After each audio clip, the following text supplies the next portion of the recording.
Y es por eso que nuestro programa Oraque Pacha también se va mostrando a toda la población este trabajo arduo que se realiza, ¿sí? A la cabeza de dirección el Gilata Wilfredo, que también nos está escuchando a esta hora, a todos los técnicos que sin duda realizan viajes de aquí a allá, prácticamente un trabajo hormiga con el fin de respetar primero, los derechos de nuestra madre tierra, también los derechos que tienen nuestros hermanos, que se vayan y que, pues, como cada uno ejerza, si al pie de la letra, como se ha dicho en los papeles por parte de nuestras autoridades gubernamentales, pero por otro lado también desde nuestras comunidades, porque claro, tenemos valores, principios, sí, y se debe cumplir en ese margen. ¿Se estará cumpliendo? Muchos nos preguntamos esto. Bien, queremos dar la bienvenida para hablar de este tema, justicia indígena originaria campesina en Bolivia. Para hablar de esto yo le doy la bienvenida de todo, bueno, con toda alegría a nuestra cuyaquita Gilda López, técnico del proyecto Valles Tierra. Sí, ella nos estará comentando, nos estará contando todo este tema con respecto a la justicia indígena originaria campesina GIOC en Bolivia. Estimada Gilda, ¿cómo está? Bienvenida a nuestro programa. Buen día, Sonia, ¿cómo estás? Saludar a todos tus radio escuchas de Radio San Gabriel. Bueno, a todos los que seguramente no solamente en La Paz nos están escuchando, sino también en los otros departamentos hasta donde llega también la Radio San Gabriel. A todos ellos, muy buenos días. Muchas gracias, claro que sí, a través de las redes ahora pues nos podemos conectar con mucha gente del interior y también fuera de las fronteras. Querida Gilda, yo sé que nos estás hablando desde Sucre, una tierra hermosa, la capital de Bolivia, y yo sé que tú más que nadie conoces este tema, ¿sí? de la justicia indígena originaria campesina. Para empezar, estimada Gilda, ¿qué es la justicia indígena originaria campesina en Bolivia? Así es, Sonia. Creo que es importante tocar estos temas debido a que nosotros como institución estamos día a día trabajando con las organizaciones, con los pueblos indígenas originarios campesinos, diríamos a nivel nacional. Entonces es necesario tocar estos temas. Y bueno, como tú preguntas, ¿qué es la justicia indígena originaria campesina? Pues un poquito contextualizar, ¿no? Porque finalmente desde la aprobación de la Constitución Política del Estado del 2009, ya lo reconoce prácticamente la jurisdicción indígena originaria campesina como un órgano más, diríamos, de lo que es la justicia en nuestro país, ¿no? Entonces, desde ese enfoque, yo casi no voy a entrar mucho al término más legal, sino un poquito más explicar y que comprendan los que están escuchándonos de qué estamos entendiendo por justicia indígena originaria y campesina. Y bueno, pero para ello es importante, creo, tocar lo que desde la Constitución reconoce lo que es el pluralismo jurídico, y dentro de ellos está también lo que es la justicia indígena originaria campesina, ¿no? Legalmente reconocido en la Constitución Política del Estado. Entonces, para comprender en sencillo la justicia indígena originaria campesina es prácticamente lo que estamos realizando en las comunidades como autoridades indígenas originarias campesinas, la resolución de conflictos que van desarrollando día a día, las formas de resolver que ellos tienen según sus usos y costumbres. Eso ya es administrar justicia, ¿no? Entonces, para nosotros es eso, la justicia indígena originaria campesina, es eso, esas acciones que están desarrollando en las comunidades para resolver los diferentes conflictos que se están presentando. Entonces, más allá de un concepto que vaya a darnos lo que es la Constitución, la ley de deslinde jurisdiccional, donde están reconocidos y establecidos lo que es la jurisdicción indígena originaria campesina, para entenderlo, para nosotros es lo que están administrando ya en las comunidades y lo que siempre han administrado desde años anteriores, de muchísimos años diríamos, desde nuestros antepasados, han administrado justicia, y simplemente en la Constitución Política del Estado se ha reconocido ese derecho de administrar justicia y la potestad que tienen, y ahora sí se garantiza legalmente esa administración de justicia que vienen desarrollando en las comunidades. Entonces, es eso la justicia indígena originaria campesina, son. Querida Gilda, qué interesante, ¿sabes? De pronto muchos no le tomamos tanta importancia. Tantos problemas que encaran a nuestros hermanos en las comunidades, y lo único que en primera instancia se les presenta algún problema y de repente piensan ya en abogado. la justicia ordinaria. ¿Y qué hay de nuestra justicia indígena? Ahora, mi estimada Gilda, si hablamos de justicia indígena originaria, ¿quiénes pueden acceder? ¿Esto tiene costo? ¿Tiene que uno alistarse platita? Hablamos de valores y principios dentro de la justicia indígena. Dentro de ello está la reciprocidad, el respeto, la igualdad. Coméntanos, Gilda. Así es, evidentemente lo que nos falta, creo, en las comunidades es también, por una parte, valorar el ejercicio y administración de justicia que van desarrollando nuestras autoridades. Por eso es lo que preguntas, ¿no? Nos da a que cualquiera que no esté de acuerdo en la comunidad, pues en su mayoría se va a la jurisdicción ordinaria, como se podría decir, ¿no? Agarrarse un abogado y iniciar una demanda, un proceso en cualquiera de los juzgados, dependiendo en qué ámbito, ¿no? Entonces vamos y pues valoramos más lo que es la justicia ordinaria, diríamos, ¿no? Pero sin embargo, cuando la solución está dentro de las comunidades y la ley les reconoce y les ampara que ellos también están administrando justicia, y la resolución que llegan ellos también es como una sentencia ejecutoriada en cualquier juzgado, ¿no? Entonces creo que eso todavía es lo que un poco nos falta comprender y valorar esos principios, inclusive desde nuestros antepasados que nos han dejado, por ejemplo, esos principios y valores que son fundamentales, lo que siempre se maneja en las comunidades son lo que es el Amayuya, Maquella, ¿cómo es? Amayuya, Maquella y Amazúa, ¿no? Entonces creo que en base a esos principios están manejando y siempre han administrado justicia desde siempre, ¿no? Y ahora lo que nos falta es un poco valorar, creo, esa solución que tienen a nivel comunal, y creo que para que todas las autoridades escuchen, por ejemplo, eso es administrar justicia, no es otra cosa. Eso es lo que es la jurisdicción indígena originaria campesina, que les ha dado la potestad de poder resolver sus conflictos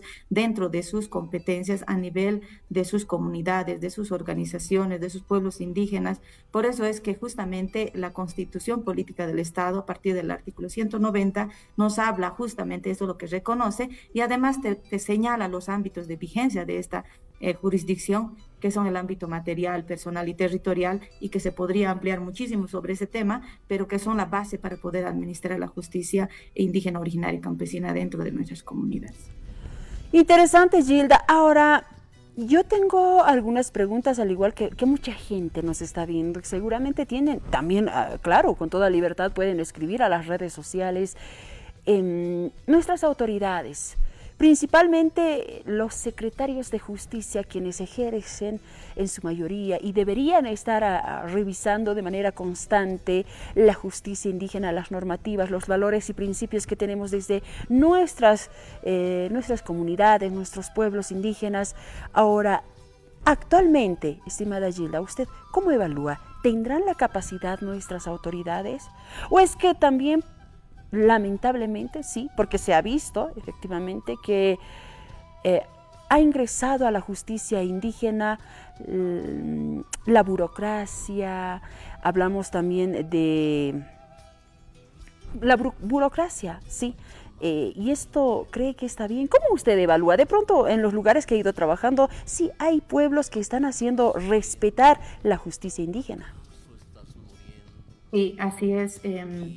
Creo que es importante el hecho de reconocer principalmente de que haya pueblos indígenas, originarios, campesinos que han avanzado muchísimo en la administración de justicia, ¿no? Y esto significa de que pues prácticamente se han sentido obligados a poder resolver los conflictos en negativa de la jurisdicción ordinaria, ¿no? Muchas veces vemos que en la jurisdicción ordinaria pues hay mucha burocracia, hay mucha retardación de justicia, y muchas veces, como la mayoría en el área rural, decimos, pues a veces acceder a esta justicia ordinaria pues es también recursos económicos y tiempo también, ¿no? Entonces, en cambio, en la justicia indígena originaria campesina, pues más directo, ¿no? Y además son las mismas autoridades del mismo pueblo, de la misma comunidad, quienes conocen el conflicto en el cual está atravesando la persona que necesita que se le pueda apoyar para resolver este conflicto.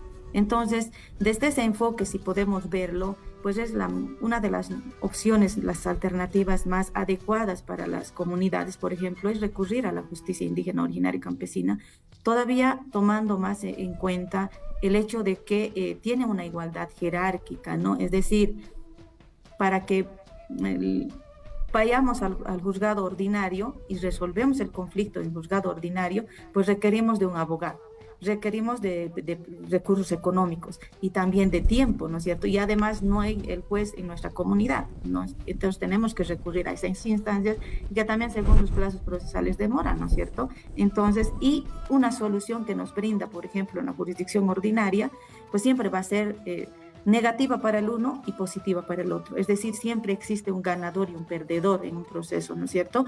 En cambio, en la justicia indígena originaria y campesina no puede no existir ni ganador ni perdedor, sino que se puede llegar a una conciliación que ambos quizás tengan que perder algo para poder ganar y resolver el problema. Y eso sí se le puede hacer de manera directa, sin necesidad de un abogado, sin necesidad de poder gastar recursos económicos, por ejemplo, y recurres a tus autoridades naturales que te puedan dar una solución, inclusive todavía con mayor conocimiento y contexto de lo que estás viviendo, ¿no es cierto? Entonces, eso es entre las ventajas que podríamos decir entre las jurisdicciones, lo que la ventaja que nos da para la jurisdicción indígena originaria campesina y lo que se encuentran haciendo, ¿no? Lo que sí falta, como decías, Sonia, ¿qué es lo que nos está faltando todavía a la jurisdicción indígena? Creo que lo más importante es todavía un poco más conocer la normativa nacional que respalda al ejercicio de justicia y a la administración que están desarrollando en las comunidades. Me parece que por ese lado, porque si conocieran que hay este respaldo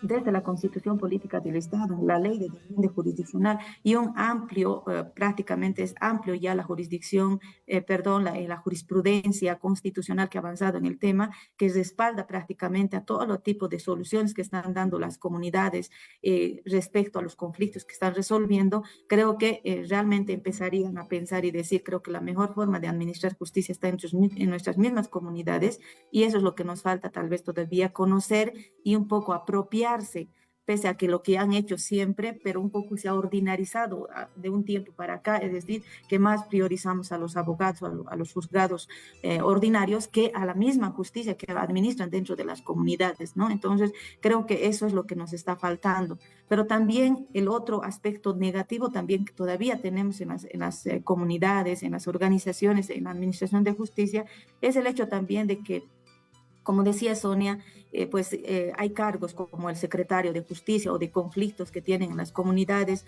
o autoridades que con distintos nombres, pero que son encargados de poder apoyar en la resolución de conflictos, son pues temporales, ¿no? Entonces eso es otro tema también que debemos de analizar, debido a que la administración de justicia pues también merece, ¿no? Un cierto... quizás una cierta especialización, diríamos, una cierta experticia para poder resolver estos conflictos en las comunidades, y el hecho de rotar los cargos dentro de las organizaciones hace que uno está un tiempo y luego asume otra persona al cargo, y eso hace un poco de que le dé de discontinuidad. Otro tema también, por ejemplo, que podemos hablar en el tema de lo que quizás falta todavía dentro de las organizaciones, un poco fortalecer, es el hecho de que el hecho de administrar justicia también significa la responsabilidad, ¿no es cierto?, de poder cuidar esas resoluciones que vayamos a emitir en la resolución de conflictos que vamos a desarrollar en las comunidades, ¿no? Entonces, esa credibilidad de nuestros mismos afiliados, de nuestras mismas bases, de los mismos que pertenecen a este pueblo indígena originario campesino, tenemos que rescatarlo, ¿no? Porque también hemos visto de que se resuelven conflictos dentro de las comunidades. Por ejemplo, yo te puedo hablar de los valles, de donde yo más conozco. Resolvemos un conflicto en la comunidad, pues ya después viene otra autoridad y pues no me conviene el conflicto, la solución que hemos dado en la anterior, nuevamente quiero volver a resolver el mismo conflicto con la otra autoridad que vaya a asumir. Entonces, eso creo que no es así. Por algo es un documento que tiene ya resuelto el conflicto, y eso es como una sentencia ejecutoriada en un juzgado, si podemos ponerlo a ese nivel, porque finalmente la administración de justicia está a ese nivel jerárquico, ¿no? Que la autoridad comunal está al mismo nivel que un juez en el juzgado ordinario, ¿no? Entonces, si podemos visibilizar desde ese punto de vista, pues las soluciones que vayamos a dar tienen que ser también de manera más responsable y que también sean de cumplimiento obligatorio. Ahora también hay otro tema, ¿no? Que en la justicia indígena muchas veces resuelven los conflictos, pero eh, no cumplen a veces, ¿no? Esos acuerdos que han llegado. Ahí es otra debilidad también. Ahora, ¿qué hacemos? No cumplen, hacemos actas, hacemos acuerdos y demás, pero no están cumpliendo. Entonces, para eso también hay otros mecanismos que podemos recurrir como jurisdicción indígena originaria campesina para poder hacer cumplir estos acuerdos que tienen, ¿no? Entonces, creo que el ámbito que se nos presenta, todo el marco normativo, no solamente nacional, sino también normativa internacional que ha sido ratificada en Bolivia, por ejemplo, que te apoya y te respalda, que estás administrando justicia en las comunidades tiene un valor legal y son de cumplimiento obligatorio también y que no es revisable por ninguna otra instancia ordinaria ni agroambiental, sino directamente por el Tribunal Constitucional en caso de que hubiera alguna vulneración, por ejemplo, ¿no? Entonces, creo que está con todo el respaldo actualmente en las comunidades, las soluciones que van desarrollando, hermanos, quienes están tal vez escuchando, pues están administrando justicia indígena originaria campesina, ¿no? Estimada Gilda, yo sé que todavía está ahí. Este tema es tan amplio y todavía hay preguntas, hay consultas que debe quedar en claro esto en la población. Esperemos que la próxima todavía abordemos este tema. Sabe, mi querida Gilda, el tiempo es oro en un medio de comunicación y pues agradecerle realmente por habernos acompañado y hablando de este tema tan importante que apenas estábamos arrancando. Bien, agradecerle y un consejo a toda la gente, principalmente a nuestras comunidades rurales. Sí, Sonia, lo que ya decía, ¿no? Principalmente en las comunidades, lo que debemos impulsar en realidad como autoridades de las comunidades, de las diferentes organizaciones que están también, es de que se puedan resolver los conflictos dentro de la comunidad en el marco de la administración de la justicia indígena originaria campesina, que tienen toda la potestad de poder resolver dentro de sus comunidades y así evitar tal vez algunos gastos que puedan erogar los mismos afiliados de las comunidades recurriendo a otras instancias jurisdiccionales que lo único que nos trae, pues como ya les decía, es tiempo, gasto económico y bueno, sin saber también si vas a ganar o vas a perder en tu proceso, ¿no? Entonces creo que a todos los que están escuchando el medio de comunicación, la mejor opción es resolver dentro de las comunidades con la aplicación de la justicia indígena originaria campesina, ¿no? Entonces, ¿qué es la mejor opción para que yo podría recomendar la solución de estos conflictos? Y además que en las comunidades vemos también todos los conflictos que se presentan finalmente son dentro de lo que es las competencias que tiene la jurisdicción indígena, excepto las que podrían ser atentatorias, por ejemplo, Muy bien. a la vida de la persona que no le correspondería atender a la justicia indígena originaria campesina. Por lo demás, es amplio la competencia que tiene la jurisdicción y Bien. puedan resolver, porque finalmente está lo que es recursos naturales, por ejemplo, medio ambiente y demás, tienen atribuciones para poder resolver esos conflictos en sus comunidades. Muchas gracias, querida Gilda López, técnico de Proyecto Valles de Tierra. Gracias de verdad, hasta otro momento. Hasta otro momento, muchas gracias, Sonia, por invitarme. Muy bien, queridos amigos, takpacha Irina Carusa, hayal oyaki puniñani, aka oraqe oraqpacha, ta oraqpacha wakist awita, takachakana karupurta oyeraktan. Nayan pesti, hikisinkan.